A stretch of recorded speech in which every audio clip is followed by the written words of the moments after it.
You're watching Wish TV, Indiana's only statewide TV news network. This is breaking news.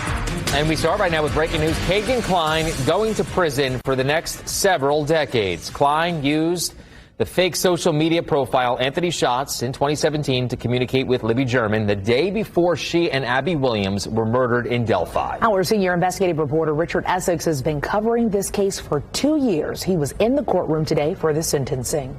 The atmosphere in the courtroom today was one of silence. The prosecution had wanted Kegan Kline to spend 50 years in prison. His defense lawyers wanted him to spend a little more than a decade. The judge decided that he was going to spend 40 years in the Department of Corrections. He did suspend 3 years for probation. Kegan Kline gave the waiting press corps the one-finger salute on his way out of the Miami County Courthouse. Most of the day he spent in a courtroom, listening to the prosecution, paid him as a master manipulator who preyed on the weakness of his victims, family, and everyone else he came in contact with.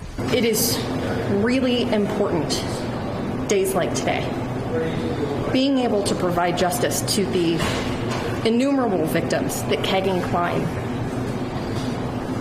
impacted. Kline's attorneys did not call a single witness on their client's behalf. The prosecution laid out Kline's heinous crimes over most of the day. They described how one of his victims, a 13-year-old girl, took graphic pictures from inside of a hospital bathroom with her gravely ill mother in the very next room.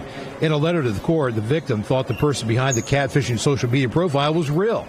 She had no idea she was being groomed by Kegan Kline until investigators contacted her. Kline used at least 5 fake social media profiles to solicit sexually graphic pictures and videos from his victims. When you talk to people who have been impacted so powerfully, it can't do anything but move you. To read their statements today, to be their voice today, they needed to be heard. We know that he used the Anthony Schatz profile to contact Libby German the day before she and Abby Williams were murdered.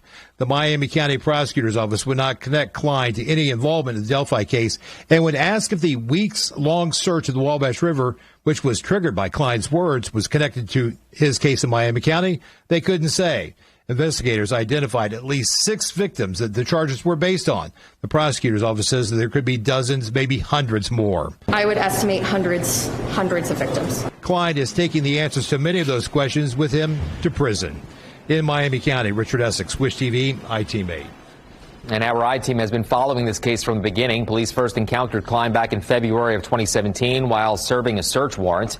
He wasn't charged until more than 3 years later, on August 19th of 2020. He was originally charged with 30 felonies, but 5 were taken off on November 7th of 2022.